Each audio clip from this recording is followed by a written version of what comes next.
You just make it awkward for everyone." My mother's voice cut through the kitchen like a blade, her words delivered with that practiced coldness she'd perfected over the years. I stood there holding my coffee mug, watching steam rise from the dark liquid, while she continued arranging flowers for what felt like the 100th centerpiece discussion this month. "I completely understand," I replied, setting the mug down with deliberate calm. "My name is Sophia, and I'm 27 years old. I work as a freelance photographer in Portland, Oregon, specializing in destination weddings and editorial shoots. My work has taken me to incredible places around the world, capturing moments of pure joy and love for couples who trust me with their most precious memories.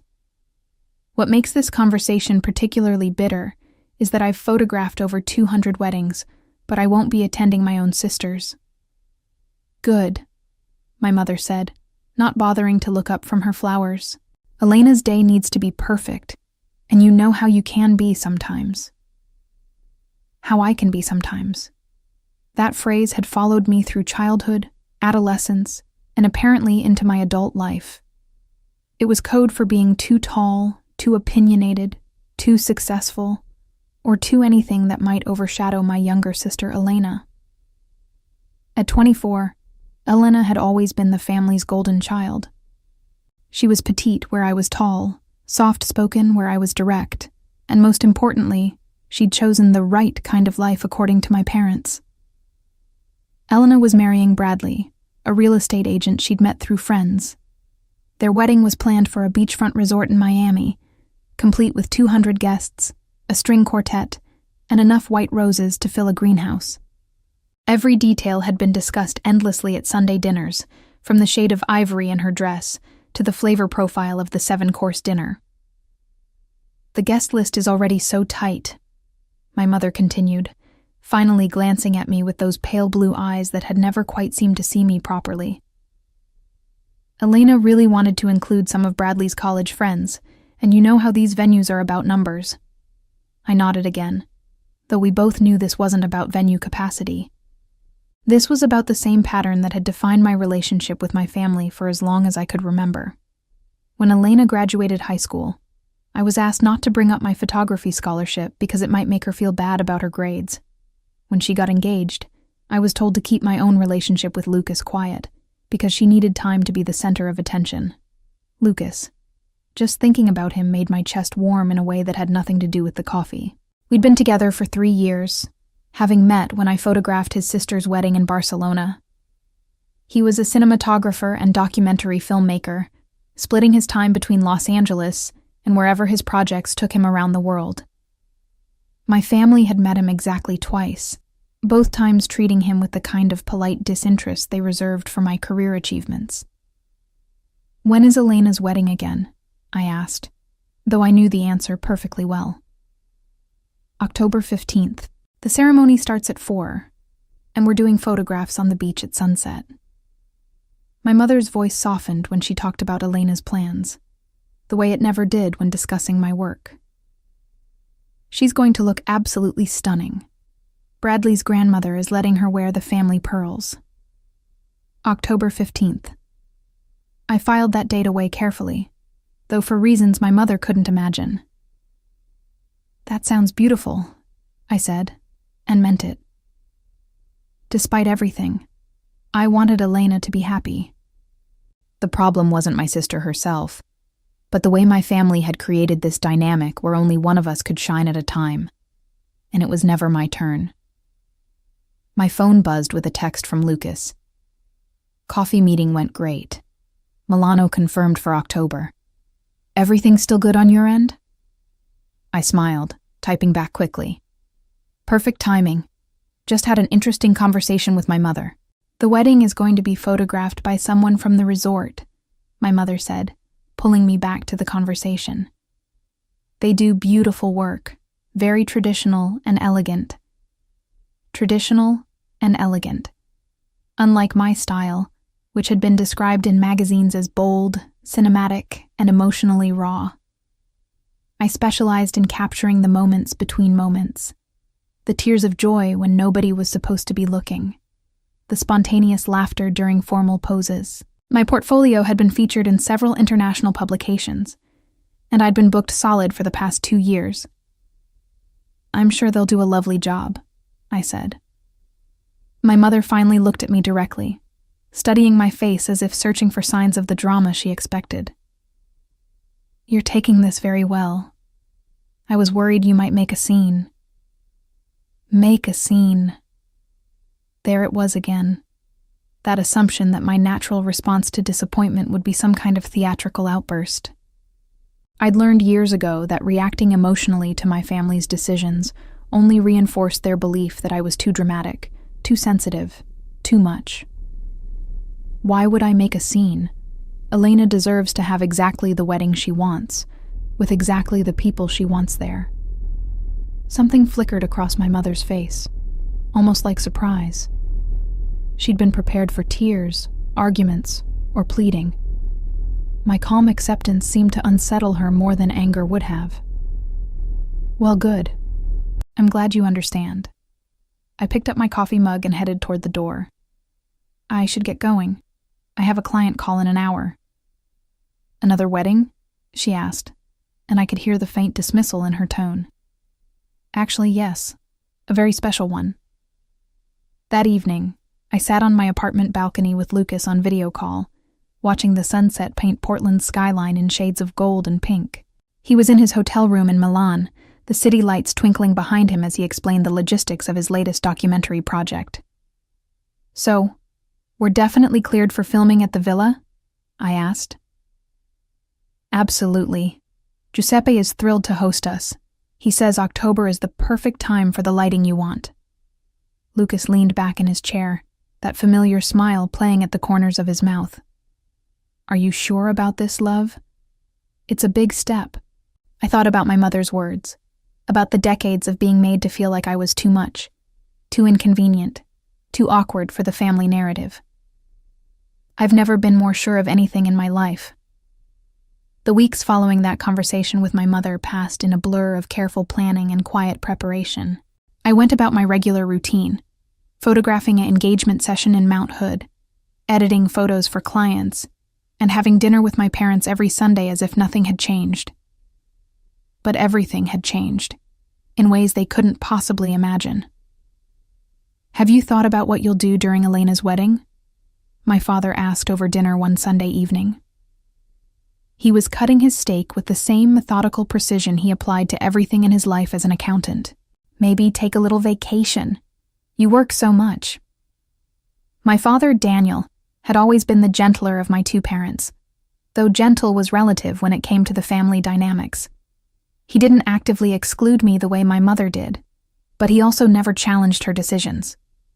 He was a man who valued peace above fairness, which meant I'd learned early not to expect him to take my side when conflicts arose. "Actually, I am planning a little getaway," I said, twirling pasta around my fork. "Lucas and I are thinking about Europe." "That's nice, dear," my mother said, without looking up from her plate. "Just don't post too much on social media during Elena's wedding weekend. We don't want it to look like you're trying to upstage her big day." Elena, who had been unusually quiet during dinner, finally spoke up.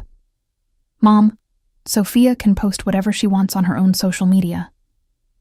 I looked at my sister with surprise. Elena rarely pushed back against our mother's pronouncements, especially when they involved maintaining her position as the family favorite. "Thank you," I said quietly.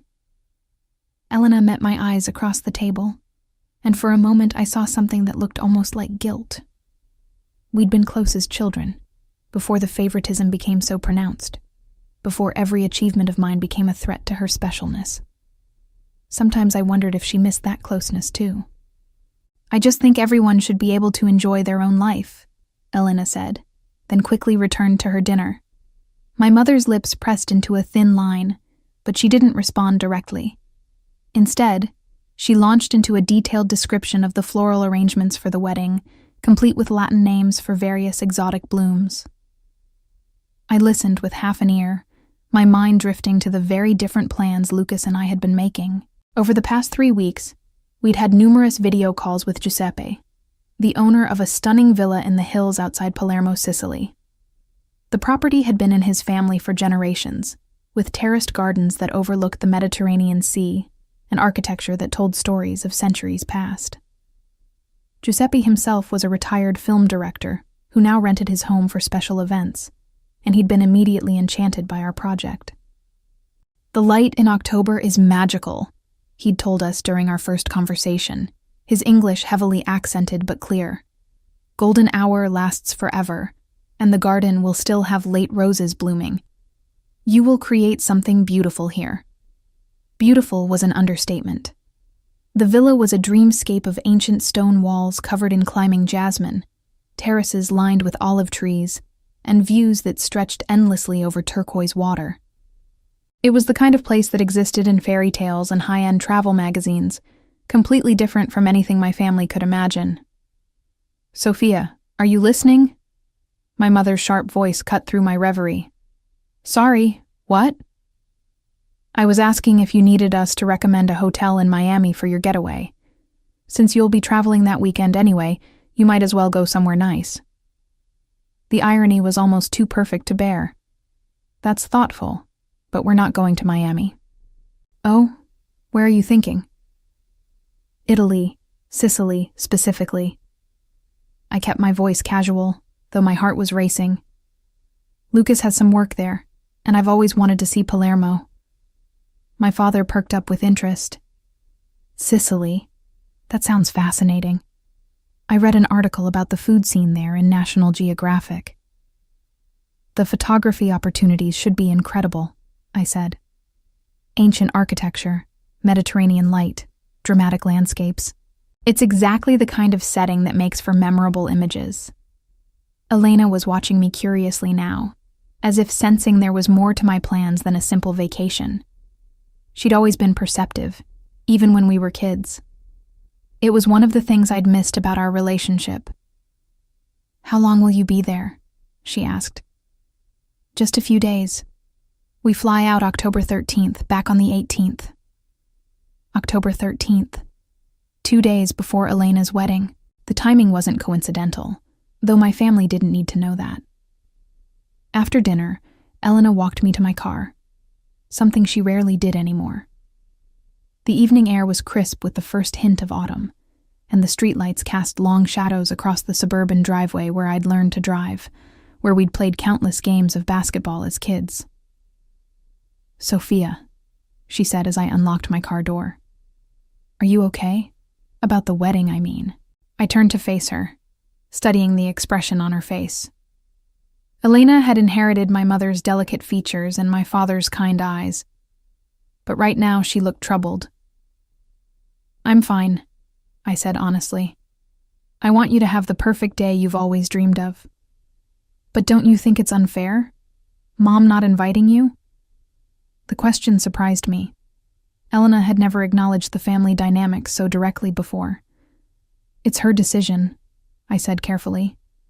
"And yours. If you really wanted me there, I would be there." Elena looked down at her feet, scuffing her shoe against the pavement in a gesture that reminded me of when we were children. "It's complicated." "I know. Mom thinks you'd overshadow me. She says you can't help being the center of attention, even when you're not trying to be." The words stung, even though I'd heard variations of them my entire life. "And what do you think?" Elena was quiet for a long moment, the weight of honesty hanging between us. "I think you're incredibly talented and successful, and sometimes that makes me feel small. But that's my problem, not yours." It was the most honest conversation we'd had in years, maybe ever. I reached out and squeezed her hand. "You're going to be a beautiful bride, Elena, and Bradley is lucky to have you." She squeezed back, then let go. "Have a wonderful time in Italy." As I drove home through the quiet Portland streets, I thought about that moment of connection with my sister and felt a pang of something that might have been regret. But then I remembered my mother's casual cruelty. The decades of being made to feel like I was too much for my own family, and my resolve solidified once again. October 13th couldn't come soon enough. The morning of October 10th, I was in my studio editing photos from a recent shoot when my phone rang. Elena's name appeared on the screen, which was unusual since she rarely called me directly anymore. "Hey," I answered, setting down my coffee cup. "Sophia, I need to ask you something, and I need you to be completely honest with me." Her voice sounded strained, almost panicked. I could hear traffic in the background, as if she was calling from her car. "What's wrong? Are you getting married in Italy?" The question hit me like a physical blow. I sat back in my chair, mind racing. There was no way she could know. We'd been incredibly careful about our planning, keeping everything private between Lucas, Giuseppe, and the small team of vendors we'd hired in Sicily. "What makes you ask that?" "Sophia, please, just answer me." I could hear the desperation in her voice, and despite everything, she was still my sister. But I also knew that anything I told Elena would likely make its way back to my parents, and our plan depended on secrecy until the right moment. "Why would you think that?" "Because Jessica's cousin works at the Italian consulate, and she saw your name on a marriage license application for Palermo. She mentioned it to Jessica, who mentioned it to Mom's friend Carol, who told Mom. Now Mom is completely losing her mind." My heart stopped. Jessica was Elena's maid of honor, and apparently our attempt at privacy hadn't been as foolproof as we'd thought. I should have anticipated that getting married abroad would involve paperwork that could be traced. But I'd been so focused on the emotional aspects of our plan that I hadn't considered every practical detail. "Elena, are you seriously getting married the same weekend as my wedding?" Her voice rose to a pitch I hadn't heard since we were teenagers fighting over clothes. "Were you planning to tell us at all?" I closed my eyes, feeling the weight of the moment. We'd hoped to keep everything quiet until after the fact, to share the news and the beautiful photos as a done deal, rather than giving my family the chance to interfere or make demands. But now that Elena knew, or suspected, I had to make a choice about how much to reveal. "Yes," I said quietly. "We're getting married in Sicily on October 15th. The silence on the other end of the phone stretched so long I thought she might have hung up. "The same day as my wedding." "Yes." "Why?" The word came out as barely a whisper. I took a deep breath, knowing that whatever I said next would either repair something between us or destroy it completely. Because for the first time in my life, I wanted to do something that was entirely about me and Lucas, without having to worry about whether it would upset the family dynamic or make anyone else uncomfortable. "But you knew it was my wedding day. Elena, you made it very clear that my presence would be awkward for everyone, so I decided to create my own day instead of sitting at home feeling sorry for myself." I could hear her breathing heavily, and then what sounded like a sob. "Mom is going to kill me. She thinks I knew and didn't tell her. She's been calling and texting nonstop for the past hour, demanding to know if we're all being played by you." The phrase, "being played by you," was so perfectly my mother that I almost laughed. Even when I was making the biggest commitment of my life, it had to be framed as some kind of manipulation designed to hurt them.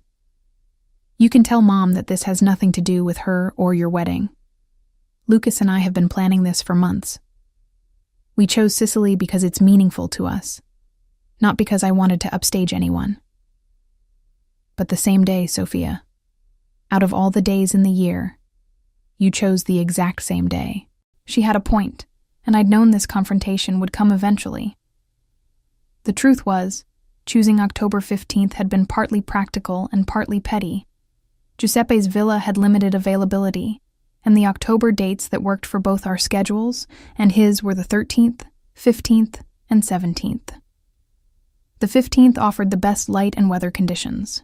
But I'd also chosen it because I was tired of my life being scheduled around Elena's milestones, tired of waiting for the family coast to be clear before I could have my own moments. The villa was only available on certain dates, and October 15th was the best option for what we wanted, I said, which was technically true. This is insane. Do you have any idea what you're doing to the family? What am I doing to the family, Elena? Having a private wedding ceremony with the man I love? You know that's not what I mean. But it was exactly what I meant, and the fact that she couldn't see the difference was part of the problem. In my family's worldview, my choices existed only in relation to their impact on Elena and my parents. The idea that I might make a decision based purely on what Lucas and I wanted was apparently incomprehensible. Look, I said, trying to keep my voice gentle. I'm not trying to hurt anyone. We're having a small, private ceremony with just us and a few close friends who can make the trip. We weren't planning to announce it until afterward, precisely because I didn't want it to interfere with your day. A few close friends? Who? Some photographer friends from Los Angeles, Lucas's sister and her husband, maybe 2 or 3 other people.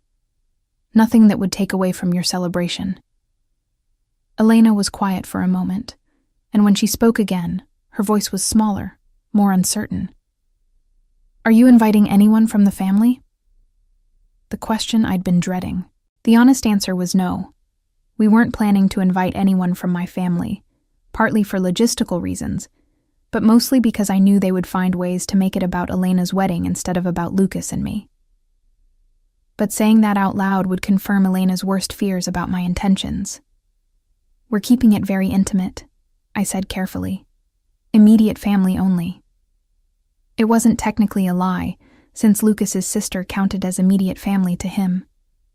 But I could tell Elena heard what I wasn't saying. So you're not inviting Mom and Dad? Elena. Or me.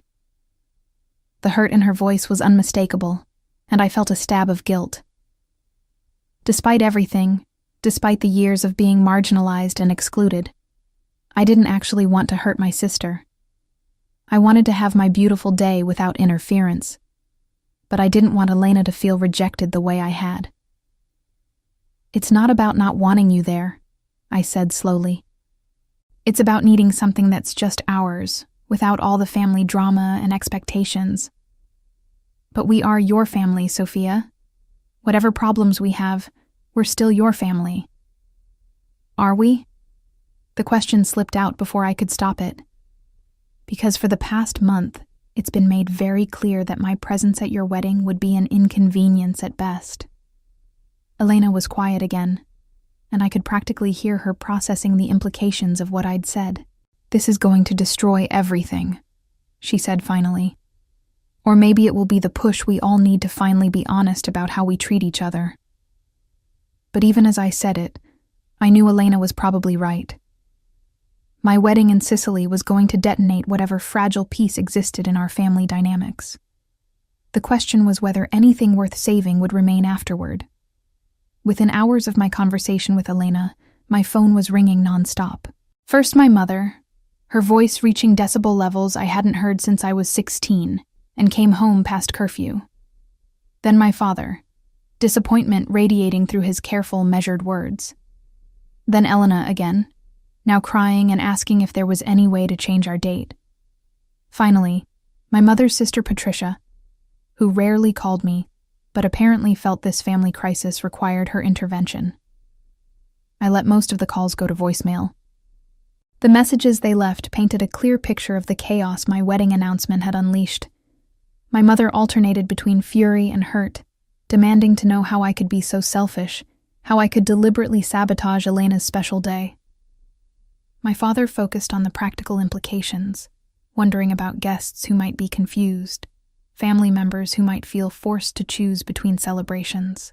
Elena's messages were the hardest to listen to, her voice breaking as she asked if I hated her enough to ruin the day she'd been planning for 2 years. But it was Patricia's message that revealed the true depth of the family meltdown. Sophia, honey, you need to call me back. Your mother is having what I can only describe as a complete breakdown. She's convinced you planned this whole thing as revenge for not being invited to Elena's wedding, and she's talking about calling off the Miami ceremony entirely. Elena is hysterical. Bridesmaid dress appointments are being canceled. Vendors are being questioned about whether they can change dates. You need to fix this, sweetie. Whatever point you're trying to make, you've made it. Now please, for the love of God, fix this." I saved that message and played it for Lucas when we had our nightly video call. He listened with the same expression he wore when watching particularly absurd reality television, a mixture of disbelief and fascination. "Your family is genuinely melting down because we're getting married on a different continent on the same day as your sister?" he asked. "Apparently so." Lucas was quiet for a moment, his face thoughtful in the blue light of his laptop screen. Behind him, I could see the lights of Milan twinkling through his hotel window. He'd been there for the past week, finalizing details for his documentary and coordinating with Giuseppe about our wedding logistics. "Do you want to change the date?" he asked finally. "I mean, if it would make peace with your family, Giuseppe has the 17th available too." I loved him for asking, even though we both knew what my answer would be. The 17th would mean compromising on the lighting and weather conditions we wanted. But more than that, it would mean backing down from the first decision I'd ever made that prioritized my happiness over my family's comfort. "No," I said firmly. "We're not changing anything." "Good," Lucas smiled, "because I already ordered your wedding dress, and Giuseppe has been planning the most incredible setup in the garden. Also, my sister is flying in from Barcelona with her kids, and they're already excited about their first trip to Sicily. My wedding dress." In all the chaos with my family, I'd almost forgotten about that particular surprise. Most brides spend months agonizing over their dress, trying on dozens of options and involving their mothers and sisters in the decision. I'd ordered mine online from a designer in Rome after a single video consultation, based entirely on photographs and my own measurements. It was a risk, but it felt appropriate somehow. This whole wedding was about trusting my own instincts instead of deferring to family opinion. "How did the final location scouting go?" I asked, changing the subject away from my family drama. Lucas's face lit up, the way it always did when he talked about his work. "Sophia, wait until you see what Giuseppe has planned. Remember that terrace we liked from the photos? The one with the stone archway and the view of the sea?" "Of course." He's been working with a local florist to create what he calls natural elegance. Olive branches and Mediterranean herbs, white roses and jasmine, but arranged to look like they're growing wild. And he found these antique brass lanterns from a monastery that closed in the 18th century. When the sun sets behind us, the whole terrace will be lit like something from a dream. I closed my eyes, trying to picture it. After spending years photographing other people's weddings, I developed strong opinions about what made ceremonies truly beautiful versus merely expensive. The best weddings I'd captured had always been the ones where every detail reflected something genuine about the couple, where the setting and the celebration felt authentic to who they were as people. It sounds perfect. Giuseppe also wants to document everything himself, not professionally, just with his old film camera. He says every love story deserves to be preserved, and the villa has been witness to too many beautiful moments not to capture one more. Giuseppe's enthusiasm for our wedding had been one of the unexpected joys of this process. When we'd first contacted him about renting the villa, I'd been prepared for the usual vendor interactions, professional but impersonal. Instead, we'd found someone who seemed genuinely invested in creating magic for us. His emails were full of suggestions for local traditions we might want to incorporate, recommendations for the best olive oil and wine from nearby producers, stories about other couples who'd married at the villa over the years. Has he mentioned anything about the photography setup we discussed? Everything's confirmed. The local crew he recommended seems fantastic, and they understand your vision completely. Natural light, candid moments, emphasis on the landscape, and the intimacy of the ceremony rather than formal poses. This was another way our wedding was different from Elena's elaborate Miami affair. Instead of hiring a traditional wedding photographer, we decided that Lucas would handle filming, while a local crew I'd connected with through professional networks would capture still images. The goal was documentation that felt more like fine art than typical wedding photography, images that would tell the story of the day rather than just recording its events. My phone buzzed with another text from Elena. "Please call me back. We need to talk about this." I showed Lucas the message, and he sighed. "You know you're going to have to deal with this eventually." "I know. I just need a little more time to think about what I want to say." The truth was, I'd been avoiding my family's calls, not because I didn't know what to say, but because I knew exactly what would happen once I engaged with their panic. They would demand explanations, compromises, changes to our plans that would make them more comfortable. My mother would cry. Elena would guilt me about ruining her dreams, and my father would suggest family therapy, or cooling off periods, or some other attempt to manage the conflict, rather than address its root causes. "What if," Lucas said slowly, "we just let them be upset?" "What do you mean?" "I mean, what if we acknowledge that they're hurt and angry, but we don't let that change our plans? What if we have our beautiful wedding in Sicily, and we share it with the world afterward, and we let the family drama be their problem to solve?"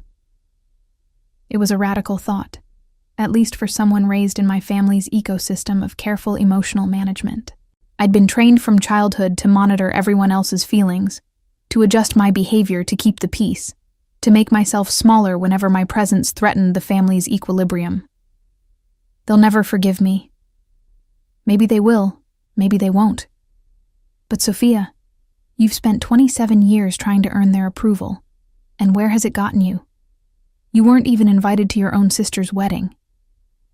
He was right, of course, and somewhere beneath the guilt and anxiety about my family's reaction, I felt a growing excitement about our plans that had nothing to do with revenge or proving points.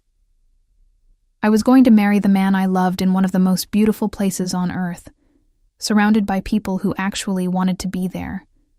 Whatever chaos that decision created for my family was honestly secondary to the joy of that fact.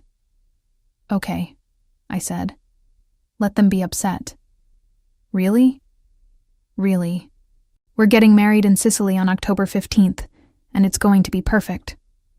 Lucas grinned, and I felt some of the tension I'd been carrying since Elena's phone call finally start to ease. "Giuseppe is going to be so happy. He's been worrying that the family drama might make you want to cancel." "Never. If anything, it's making me more determined to have exactly the wedding we want." After we hung up, I poured myself a glass of wine and sat on my balcony, looking out over Portland's evening skyline. In 5 days, I'd be on a plane to Sicily. In 6 days, I'd be married to Lucas in Giuseppe's garden, while my family attended Elena's beach wedding in Miami. The thought should have made me sad, or at least conflicted. Instead, it filled me with the kind of anticipation I hadn't felt in years. For the first time in my adult life, I was about to do something entirely for myself, without compromise or apology. My phone buzzed with one more text from Elena. "I love you, even if I don't understand this." I typed back, "I love you too. Have the most beautiful wedding day." And I meant it. Despite everything, I wanted Elena to be happy. I just refused to sacrifice my own happiness to guarantee hers. The flight to Rome was 11 hours of forced stillness that gave me too much time to think. Lucas met me at Fiumicino Airport with his camera bag slung over one shoulder, and the biggest smile I'd seen in weeks. After 2 months of video calls and careful planning from different continents, having him solid and real in front of me felt like coming home. "How are you holding up?" he asked as we waited for our connection to Palermo, his arm around my shoulders in the busy terminal. "Better now that I'm here with you." It was true. The past few days in Portland had been a barrage of increasingly desperate calls from my family. My mother had escalated from anger to bargaining, offering to add me to Elena's guest list at the last minute if I would just cancel my plans. Elena had tried guilt, reminding me of all the family traditions I was breaking. My father had attempted logic, laying out practical concerns about the cost and complexity of having 2 family weddings on the same day. I'd listened to all of it with growing determination to see our original plan through. "Any final family drama before you left?" Lucas asked. My mother showed up at my apartment yesterday morning at 7 a.m. with coffee and pastries, trying one last time to convince me to postpone. What did you tell her? That I'd see her when we got back, and that I hoped Elena's wedding was everything she'd dreamed of. Lucas squeezed my shoulder. You're handling this with way more grace than I would. The truth was, I didn't feel graceful. I felt exhausted by the emotional manipulation, frustrated by my family's inability to see beyond their own narrative, and increasingly angry about the years I'd spent accommodating their dysfunction. But I also felt something new, a sense of clarity about what I wanted my life to look like going forward. Our flight to Palermo was delayed by an hour, which meant we didn't reach the villa until after sunset. But even in the gathering darkness, the property was magical. Giuseppe met us at the iron gates with a lantern, like something from a fairy tale, and led us up the winding stone path to the main house. "Welcome, welcome," he said, embracing us both with the warmth that had made his emails so endearing. "You must be exhausted, but tomorrow you will see everything in proper light. Tonight, we eat and rest." The villa was even more stunning than the photographs had suggested. Ancient stone walls held the warmth of the day, and every window looked out onto terraced gardens that seemed to tumble down toward the sea. Giuseppe had prepared a simple dinner of local cheese, olives, bread, and wine that tasted like sunshine. We ate on a terrace lit by candles, listening to the distant sound of waves and the night songs of crickets. "Tomorrow, the florist comes early to begin the arrangements," Giuseppe told us over wine. "And your photographer friends arrive at noon, yes? Everything is prepared." "Thank you for making this so special for us," I said. "I know it's been more complicated than usual, with all the coordination from different countries." Giuseppe waved a dismissive hand. "Love is never complicated. Sometimes families are complicated, but love itself is simple. You two love each other. You want to marry. You want to do it somewhere beautiful. This is not complicated." His matter-of-fact assessment of our situation was exactly what I needed to hear. After weeks of family drama that had made our wedding feel like an act of rebellion or revenge, Giuseppe's perspective reminded me that at its core, this was just about Lucas and me making a commitment to each other. The next morning, October 14th, I woke to sunlight streaming through the bedroom windows and the sound of Italian voices in the garden below. Giuseppe was directing the florist and her assistants as they transformed the terrace into something from a dream. I watched from the window as they wove jasmine through the stone archway and arranged clusters of white roses among olive branches, creating exactly the natural elegance Lucas had described. "Good morning, beautiful bride," Lucas said, wrapping his arms around me from behind. "Good morning, handsome groom." We had breakfast on our private balcony, overlooking the Mediterranean. The water was the most incredible shade of turquoise I'd ever seen, and the morning light made everything look painted in gold. I understood why Giuseppe had been so confident about the October timing. The light was indeed magical. "Any regrets?" Lucas asked, though his tone suggested he knew the answer. "None. You?" "Only that we didn't do this sooner." Around noon, our friends began arriving. Marcus and Jenna, photographer friends from Los Angeles who had flown in specifically for our wedding. Isabella, Lucas's sister, with her husband Carlos and their 2 young children. David, a filmmaker friend of Lucas's who had offered to help with documentation. Each arrival felt like a small celebration, reminders of the community we'd built based on shared interests and genuine affection rather than family obligation. "Sophia!" Isabella embraced me warmly, speaking in the mixture of Spanish and English that characterized all her conversations. "This place is incredible. Giuseppe has been showing us around, and I think I might never leave Sicily." Isabella and I had bonded immediately when we first met 3 years ago. She was everything I'd always wanted in a sister. Supportive, funny, interested in my work, and completely free of competitive dynamics. Watching her children run through Giuseppe's garden, their laughter echoing off the ancient stone walls, I felt a pang of sadness about what I was missing with my own family. But only a pang. By the time the sun began to set, painting the sky in shades of pink and orange, I was entirely focused on the magic of the moment we'd created. Giuseppe had outdone himself with the ceremony setup. The terrace was transformed into an intimate amphitheater, with chairs arranged in a small semicircle facing the stone archway where Lucas and I would exchange vows. The brass lanterns he'd found cast a warm glow over everything, and the scent of jasmine and rosemary filled the evening air. "Are you ready for this?" Marcus asked, as he checked his camera settings one final time. I looked at Lucas, handsome in his simple navy suit, standing beneath the archway with the Mediterranean sunset behind him. I looked at our small group of friends, all of whom had traveled halfway around the world to celebrate with us. I looked at Giuseppe, beaming with pride at what he'd helped create. I've never been more ready for anything in my life. As I walked toward the archway in my simple silk dress, carrying a bouquet of herbs and white roses that smelled like the garden itself, I felt something I'd never experienced at any of the hundreds of weddings I'd photographed. Complete presence in the moment, untainted by anxiety about anyone else's expectations or reactions. The ceremony itself was brief and perfect. Lucas and I had written our own vows, simple promises about supporting each other's dreams and choosing love even when things got complicated. Giuseppe, who had been ordained online specifically so he could marry us, spoke about the villa's long history of witnessing love stories and how honored he was to add ours to that legacy. When we kissed as husband and wife, with the sunset blazing behind us and our chosen family cheering, I felt something shift in my understanding of what happiness could look like. We were married, in defiance of my family's expectations, on the same day as Elena's Miami wedding, in one of the most beautiful places on earth. And I had never been happier. The celebration that followed our ceremony was everything a wedding reception should be. Intimate, joyful, and completely authentic to who Lucas and I were as a couple.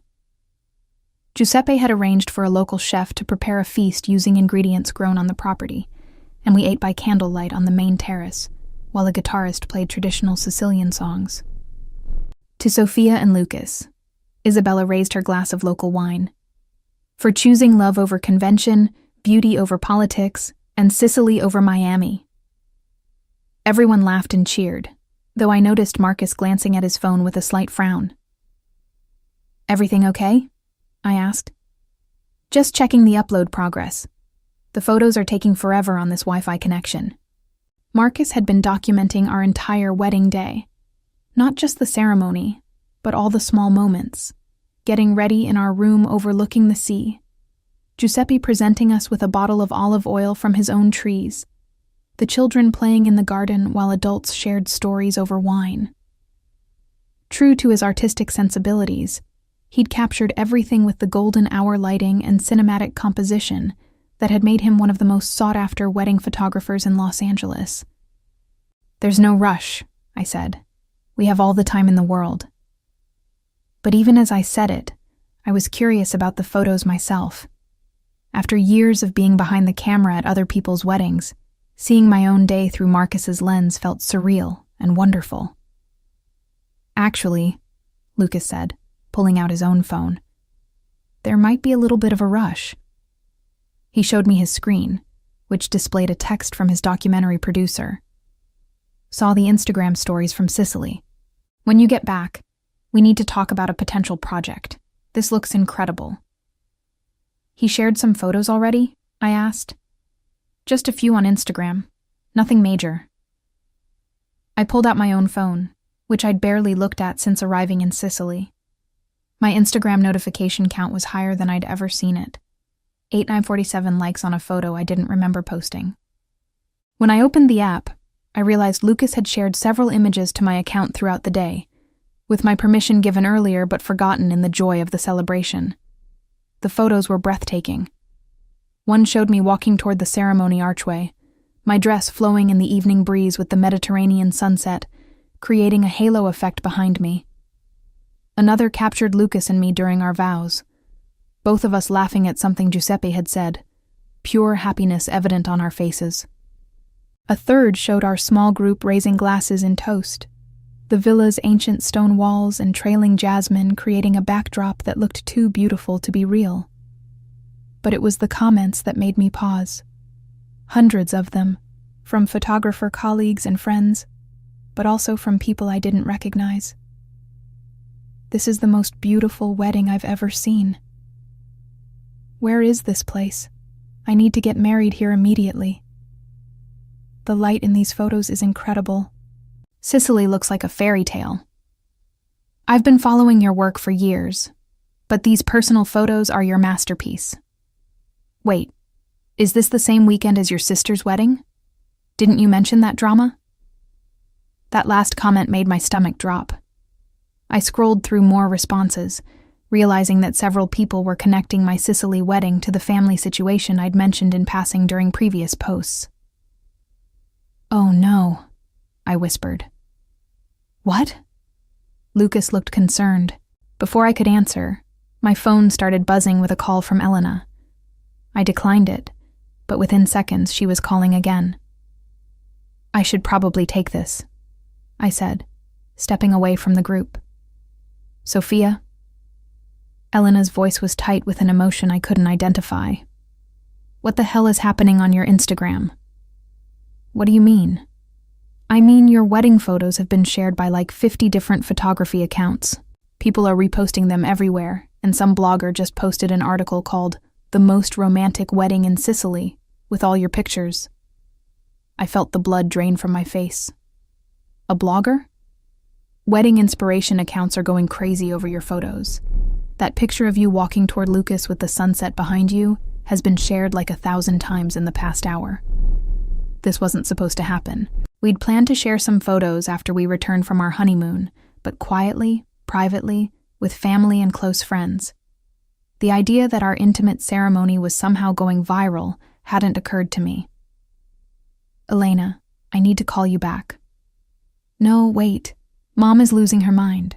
She's been getting calls from people asking about your wedding, and she didn't even know the photos existed. Aunt Patricia saw them shared in some wedding Facebook group and called Mom crying because she thought she'd missed some big family celebration." "I can explain. People are asking me why I wasn't at my own sister's wedding. Do you understand what this is doing to our family?" Before I could respond, Elena hung up. I stared at my phone, watching as the notification count continued climbing. My Instagram followers had jumped from 3,000 to over 15,000 in the space of a few hours. "Everything all right?" Giuseppe appeared at my elbow with a concerned expression. "I think our photos are spreading more widely than we expected." Yes. Marcus showed me. The Italian Tourism Board has already shared one on their Facebook page. They love when Sicily looks this romantic. The Italian Tourism Board. I opened Facebook and found the post Giuseppe mentioned, our photo from the ceremony, with a caption in Italian and English about Sicily being the perfect destination for couples seeking magic and beauty. It had been shared 200 times and had hundreds of comments in multiple languages. I walked back to the group, my mind spinning. Lucas was showing David something on his laptop, and I could see Marcus's photos filling the screen in a slideshow format. "Lucas," I said quietly, "we need to talk." He looked up, immediately reading my expression. "What's wrong?" "The photos are everywhere. Elena says they're being shared by wedding blogs and inspiration accounts. Our private ceremony is apparently going viral." The entire group went quiet. Isabella looked confused, David seemed fascinated, and Marcus looked guilty. "I may have uploaded the photos to my professional portfolio," Marcus admitted. "With watermarks, of course. But I tagged the location and used wedding hashtags. Some of my followers have large networks, and when they share things..." He didn't need to finish the sentence. In the age of social media, beautiful content could spread exponentially, especially content that looked as professionally stunning as Marcus's work. "How viral are we talking?" Lucas asked. I showed him my phone. The numbers had climbed even higher. 25,000 Instagram followers, notifications too numerous to count, and a missed call from a number I didn't recognize. "Maybe this isn't entirely bad," David said thoughtfully. "I mean, these are incredible photos of an incredible place. If they inspire other people to have beautiful, authentic weddings instead of expensive productions, isn't that positive?" I wanted to agree with him, but all I could think about was Elena's voice, tight with hurt and anger, and my mother discovering through social media that I'd gotten married without telling the family. Our perfect private wedding was becoming a public spectacle, and I had no idea how to control it. But as I looked around at our friends, at Giuseppe's beaming face, at Lucas reaching for my hand with understanding and support in his eyes, I realized something important. I didn't actually want to control it. Our wedding had been beautiful because it was authentic, because every choice had been made with love and intention. If the world wanted to celebrate that, maybe that wasn't such a terrible thing after all. By the morning of October 16th, our wedding photos had exploded across every social media platform I could think of. What had started as Marcus sharing a few images to his professional portfolio had become something I'd never experienced before. Genuine viral content that seemed to have a life of its own. "Sophia, you need to see this," Lucas said, bringing his laptop to our breakfast table on the villa's terrace. The Mediterranean morning was perfect, with golden light streaming through the olive trees, and the scent of Giuseppe's garden herbs carried on a gentle breeze. It should have been the most peaceful moment of our honeymoon, but instead I was staring at numbers that didn't seem real. Instagram says the ceremony photo has been shared over 50,000 times, Lucas continued, scrolling through analytics I didn't understand. But that's not the crazy part. There's a crazier part? David uploaded the ceremony footage to YouTube last night. You know, that 10-minute film he put together with all the natural sound and the sunset shots? He said he wanted to create something cinematic for us as a wedding gift. I remember David working on his laptop during our reception, muttering about light levels and audio quality with the same intensity Lucas brought to his documentary projects. He'd shown us a few minutes of rough footage before we all went to bed, and it had been beautiful. More like a short film than typical wedding videography. "How many views?" I asked, though I was starting to suspect the answer would be overwhelming. 2 million and climbing. In less than 12 hours. I stared at Lucas, then at the laptop screen showing a view counter that seemed to be updating in real time. 2 million people had watched our wedding ceremony. 2 million strangers had seen the most intimate, personal moment of my life. That can't be right. It's right. Look at the comments. Lucas scrolled down to reveal hundreds of responses in multiple languages. People were calling it the most beautiful wedding they'd ever seen, asking about the location, praising the cinematography, and sharing their own stories about choosing love over family expectations. Many had clearly connected our story to the broader narrative about following your dreams instead of conforming to other people's expectations. "This one's my favorite," Lucas said, pointing to a comment from someone in Australia. "I've been planning a huge, expensive wedding to make my parents happy, but this made me realize I'd rather have something meaningful with just the people who truly support us. Thank you for showing what authentic love looks like." Despite my anxiety about the publicity, that comment made me smile.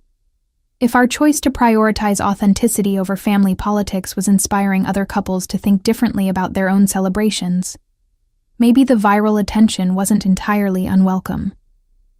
My phone rang, interrupting my thoughts. Elena's name on the screen. "I should take this," I said to Lucas, walking to a quiet corner of the terrace. "Sophia, what is happening?" Elena's voice was strained, almost panicked. "Do you know that your wedding video has been shared by Good Morning America and some British talk show? Mom is getting calls from reporters asking for comments about the family rift that inspired your escape to Italy." Reporters. The word hit me like cold water. I'd been focused on the social media aspect of our viral moment, but I hadn't considered that traditional media might pick up the story. What kind of reporters? Entertainment reporters, mostly. But also some lifestyle bloggers who are treating this like some kind of fairy tale romance. They're calling it the wedding that broke the internet and love wins in Sicily. There's speculation about why your family wasn't there, and people are creating their own narratives about family drama and romantic rebellion. I closed my eyes, trying to process the implications. Our private moment of choosing love over family dysfunction was being turned into entertainment content for millions of strangers. Elena, I never intended for any of this to happen. But you're not exactly stopping it either, are you? She had a point. David had asked permission before uploading the video to YouTube, and I'd said yes without thinking about potential consequences. Marcus had been sharing photos with my knowledge and consent. At any point, I could have asked them to stop or made our content private. Would it change anything if I did stop it now? Elena was quiet for a long moment. When she spoke again, her voice was different, smaller. Probably not. It's already everywhere. Mom showed me a Facebook post from someone in our own neighborhood sharing your photos and talking about how romantic it was that you escaped family drama to find true love in Italy. Our neighborhood. People who knew our family personally were now seeing our wedding story framed as an escape from family drama, which wasn't entirely inaccurate, but was much more public than I'd ever intended. How was your wedding? I asked, trying to shift the conversation toward something positive. It was beautiful. Everything went perfectly. The photos are gorgeous. Bradley was crying happy tears, and the sunset ceremony on the beach was everything I'd dreamed of. Elena paused. But everyone kept asking where you were, and now everyone knows where you were. The hurt in her voice was unmistakable, and I felt a familiar pang of guilt. Despite everything that had led to this moment, I didn't actually want my sister to feel overshadowed or upstaged on her wedding day. I'm sorry that the attention on our wedding is affecting your celebration. Are you, though? Really? The question caught me off guard with its directness. Elena, what do you mean?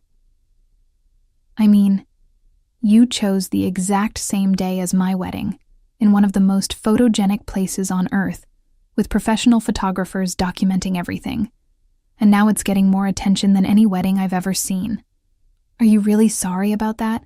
Or is this exactly what you wanted? I thought about her question seriously, trying to be honest with myself about my motivations. Had I wanted our wedding to overshadow Elena's? Had some part of me hoped that choosing Sicily over Miami, intimacy over spectacle, would prove a point about what really mattered? I wanted to have a beautiful wedding with Lucas in a place that felt magical to us, I said finally. I wanted to prioritize our happiness over family expectations for once in my life. But I didn't plan for it to go viral, and I didn't want it to take anything away from your day. But if you had to choose, Elena pressed, between making peace with the family and having your fairy tale wedding that the whole world is now obsessing over, which would you choose? I looked out at Giuseppe's garden, where Lucas was helping Isabella's children chase butterflies between the olive trees. I thought about the years of being made to feel like I was too much, too inconvenient, too awkward for my own family's comfort. I'd choose the fairy tale, I said quietly. Every time. By our third day in Sicily, the YouTube video of our wedding had reached 20 million views. David was fielding calls from production companies interested in his cinematography work. Marcus had booked 6 new high-end wedding clients based on our photos alone, and Giuseppe was getting inquiries from couples around the world wanting to host their own ceremonies at the villa. I think I created a monster, Giuseppe said cheerfully as he served us breakfast on the terrace. 3 more couples want to book for next month. The Sicilian tourism office called to ask about featuring the villa in their promotional materials. Everyone wants their own Sophia and Lucas wedding. I should have felt guilty about commercializing our private moment, but honestly, I was thrilled that Giuseppe was benefiting from the attention. He'd put so much heart into making our day perfect, and if our viral wedding could bring more business to his family property, that felt like a positive outcome. Any regrets? Lucas asked, echoing the question he'd posed on our wedding morning.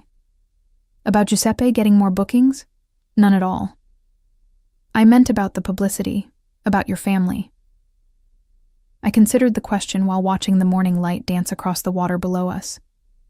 In the past 3 days, I'd received dozens of interview requests, thousands of social media messages, and exactly 0 direct communications from my parents. Elena had texted a few times, but our conversations had been strained and brief. "I keep thinking about something Giuseppe said on our first night," I told Lucas. "That love is simple, but families are complicated. I spent so many years trying to uncomplicate my family relationships by making myself smaller, more convenient, less threatening. But it never worked. They were always going to find reasons why I was too much. And now I'm married to you in one of the most beautiful places on earth. Our love story has inspired thousands of other couples, and Giuseppe is booked solid through next spring. If my family can't find a way to be happy about that, it says more about them than it does about me." Lucas smiled and reached for my hand across the breakfast table. "I love this version of you. Confident, unapologetic, choosing joy over guilt. I love this version of me too." My phone buzzed with a notification from YouTube. The wedding video had hit 30 million views overnight, and the comments section had become a fascinating glimpse into how strangers were interpreting our story. Many viewers had clearly researched the background, piecing together from various social media clues that I hadn't been invited to my sister's wedding and had chosen to create my own celebration instead. The comments ranged from supportive, "good for her for choosing herself," to critical, "family should always come first," to practical, "can someone please share the villa's booking information?" But the overwhelming response was positive, with people sharing their own stories about difficult family dynamics and finding the courage to prioritize their own happiness. "Look at this one," I said, showing Lucas a comment that had received over 1,000 likes. "I've been watching this video every morning for 3 days. I'm getting married next month, and my fiancé and I decided to cancel our big expensive reception and use the money for a honeymoon in Italy instead. If Sophia can choose love over family drama, we can choose intimacy over obligation. Thank you for showing us what's possible. We're accidentally starting a revolution," Lucas laughed. "A revolution of people choosing authenticity over expectations. I can live with that." Around noon, David approached us with his laptop and an expression I couldn't read. "So," he said, sitting down at our table, "I have news. Good news, I think, but it's also a lot." "More interview requests?" I asked. "The Ellen DeGeneres show wants to fly us to Los Angeles to talk about the wedding and the viral response, but that's not the big news." "What's the big news?" David turned his laptop screen toward us. "The wedding video hit 50 million views an hour ago. It's trending on YouTube in 12 countries. And Netflix called my agent this morning." "Netflix?" "They want to do a documentary about viral wedding videos and how social media is changing the way couples think about marriage. Our video would be the centerpiece, but they'd also interview other couples who've had similar experiences. Think of it as a cultural examination of authenticity versus spectacle in modern relationships." I stared at David, then at Lucas, trying to process what he was telling us. Netflix wanted to make a documentary about our wedding, about the choice we'd made to prioritize our happiness over my family's comfort. "That's incredible," Lucas said slowly. "Also terrifying." "What would be involved?" I asked. "Interviews with both of you about your decision to get married in Sicily, the family dynamics that led to that choice, and the viral response. They'd also want to film some follow-up footage here at the villa, interview Giuseppe about his perspective, maybe talk to some of the couples who've booked weddings here because of your video. A Netflix documentary. About us. About the choice that had seemed so simple when we made it, but had apparently resonated with millions of people around the world." "Can we think about it?" Lucas asked. "Of course. But they want an answer relatively soon. The cultural moment around your video is happening now, and documentaries work best when they capture things in real time." After David left us alone to discuss his news, Lucas and I walked down through Giuseppe's gardens toward the sea. The afternoon was warm and perfect, with the kind of golden light that had made our wedding photos so magical. It was hard to believe that just a week ago, I'd been in Portland listening to my mother explain why I wasn't welcome at Elena's wedding. "A documentary feels like making this whole thing even more public," I said eventually. "It does. But maybe that's not entirely bad. If our story can help other people think differently about family expectations and personal choices, isn't that worth something? I thought about all the comments and messages we'd received, about couples reconsidering their own wedding plans, about people finding the courage to choose authenticity over obligation. "What do you think?" I asked. "I think," Lucas said, stopping to face me with the Mediterranean sparkling behind him, "that we've already changed our own lives. If we want to help other people change theirs, this might be how we do it." We said yes to the Netflix documentary. 2 weeks later, back in Portland, I found myself sitting across from a producer named Jessica in a coffee shop downtown, explaining the family dynamics that had led to our spontaneous Sicilian wedding. The YouTube video had reached 75 million views and showed no signs of slowing down. Giuseppe's villa was booked solid for the next 18 months, and Sophia and Lucas' weddings had become a trending search term for couples looking for intimate destination ceremony inspiration. "What I find fascinating about your story," Jessica said, adjusting her recording equipment, "is how it taps into this broader cultural conversation about authenticity versus spectacle, about choosing personal happiness over family expectations. Your video has sparked thousands of conversations online about what weddings should really be about."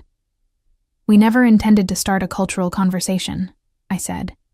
"We just wanted to get married somewhere beautiful without having to manage other people's emotions about our choices."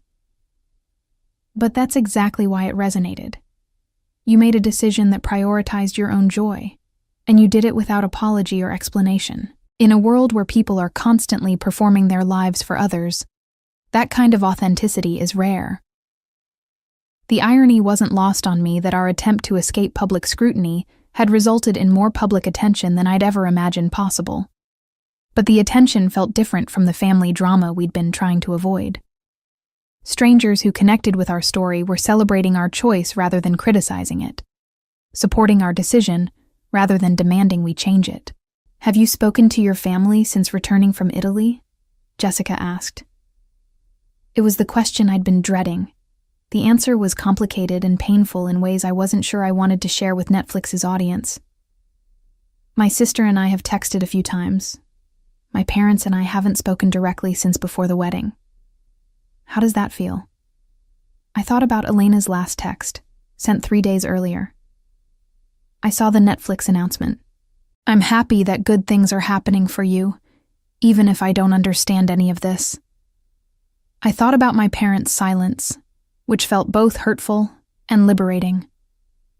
I thought about the relief of not having to manage their reactions to every choice Lucas and I made about our new life together. "It feels sad," I said honestly, "but it also feels necessary. I spent 27 years trying to make myself acceptable to people who were never going to fully accept me. At some point, you have to choose your own happiness over other people's approval. Even when those people are your family? Especially when those people are your family." The Netflix interviews took place over several days, with Jessica and her crew documenting not just our story, but the broader phenomenon of couples choosing intimacy over spectacle for their weddings. They interviewed Giuseppe via video call from Sicily, spoke with Marcus about the photography that had made our wedding go viral, and talked to 3 couples who had booked their own villa weddings after seeing our video. One couple, Sarah and Michael from Chicago, had canceled their planned ballroom reception for 200 guests and were flying to Italy instead for a ceremony with just their parents and siblings. Watching Sophia and Lucas's video made us realize we were planning our wedding for everyone except ourselves, Sarah explained to Jessica's cameras. We were so focused on what looked impressive and what would make our families happy that we forgot to think about what would make us happy. Another couple, Jessica and David from Austin, had decided to elope entirely after their families couldn't agree on wedding details. The viral response to the Sicily wedding showed us that people actually celebrate authenticity over obligation, David said. We realized we didn't need our family's permission to have the wedding we wanted. Hearing these stories made me feel something I hadn't expected. Pride. Not just in our own choices, but in the ripple effect those choices had created. Our decision to prioritize love over family politics had given other couples permission to make similar choices. The Netflix documentary, titled Love Over Obligation: How One Viral Wedding Changed Everything, premiered 3 months after our Sicily ceremony. By that time, our original wedding video had reached 120 million views on YouTube, making it one of the most watched wedding videos in internet history. The documentary's release brought another wave of media attention, but this time I felt prepared for it. Lucas and I appeared on several talk shows, did magazine interviews, and even spoke at a conference about social media and cultural change. Throughout it all, we maintained the same message: that choosing authenticity over expectation wasn't just about weddings, but about how we decided to live our entire lives. The most unexpected outcome of our viral fame was a book deal. A publisher approached us about writing a guide for couples navigating family expectations around weddings, relationships, and major life decisions. The book, Your Day, Your Way, Choosing Love Over Obligation, became a bestseller and led to speaking opportunities around the country. Through it all, my family remained largely silent. Elena and I exchanged occasional messages, but the relationship felt permanently changed. My parents never reached out directly, though I heard through mutual friends that they'd watched the Netflix documentary and found it hurtful but well-produced. The silence should have devastated me, but instead it felt like confirmation that I'd made the right choice. People who truly loved me would have found ways to celebrate my happiness, even if they didn't understand my decisions. The fact that my family couldn't do that said more about their limitations than mine. As I sat in our new Los Angeles apartment a year after the Sicily wedding, editing photos from our latest project and listening to Lucas work on a documentary about couples who'd met through our viral video, I felt something I'd never experienced before: complete peace with my choices. Our viral wedding had started as an act of quiet rebellion, a decision to choose joy over obligation. It had become something much larger, a cultural moment that gave thousands of people permission to prioritize their own happiness over other people's expectations. The aftermath revealed the true character of everyone involved. My parents and Elena, faced with evidence of their own behavior, chose defensiveness over reflection and silence over reconciliation. They lost themselves in their own bitterness, missing out on celebrating genuine love and success. Meanwhile, Lucas and I built a life filled with purpose, creativity, and the kind of authentic relationships I'd always craved but never known how to find. Looking back on that moment in my mother's kitchen when she told me I'd make Elena's wedding awkward, I realized she'd given me the greatest gift possible, the push I needed to finally choose myself.